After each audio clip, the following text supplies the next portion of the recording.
Ito na mga kabasketball, New Zealand All Blacks dehado na raw sa ating Gilas Pilipinas ayon mismo sa FIBA. At Jordan Heading, sinabing ang Gilas Pilipinas ang isa sa mga dahilan kung bakit siya pumasok sa PBA.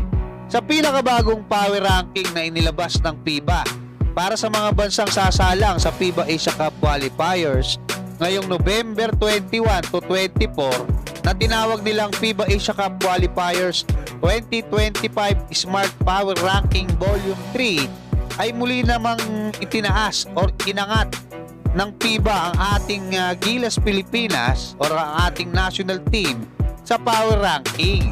Number 1 pa din ang defending champion ng FIBA Asia Cup na Australian Boomers dahil maglalaro pa rin sa kanila yung main big man nila na si Nick Kay, no, na naglalaro sa Japan B-League. Kasama pa ang malakas na bago nilang sentro na si Josh Banan na nag-a-average ng almost double-double, matindi, 14 points at 9.5 rebounds per game.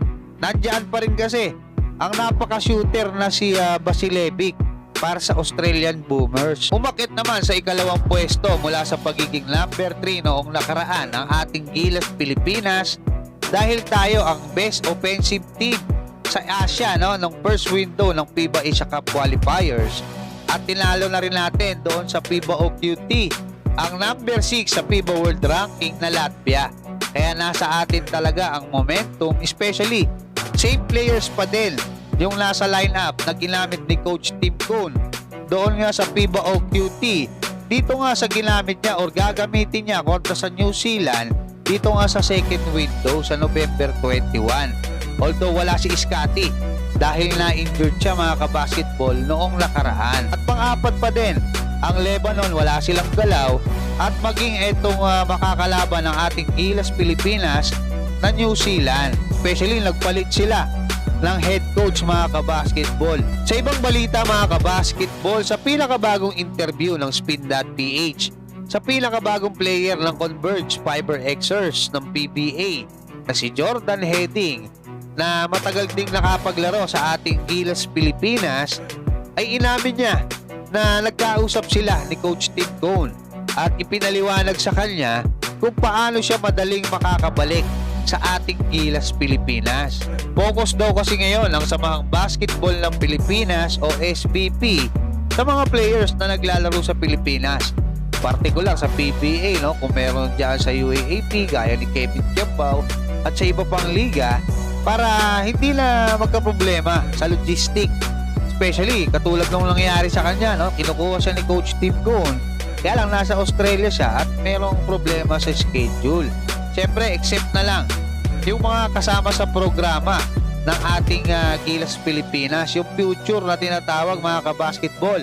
Gaya nila Kai Soto, Dwight Ramos, AJ Edu, Carl Tamayo, Kevin Kiambao, Mason Amos na kasama. Kasi alam naman natin mga kabasketball, hindi natin maitatanggi yun na yung mga nagkakaedad na diyan sa ating Gilas Pilipinas, darating yung panahon, posibleng may magretiro na dyan, di ba? Kailangan palitan.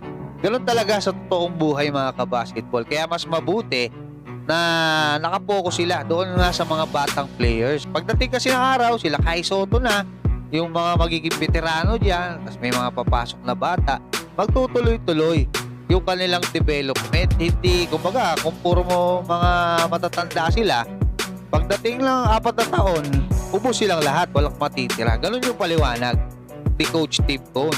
Kaya minabuti ni Jordan Heading na dito na maglaro sa PBA sa atin sa Pilipinas para kahit buong taon daw na kailanganin siya ng ating national team ay nakahanda siya para i-represent ang Pilipinas.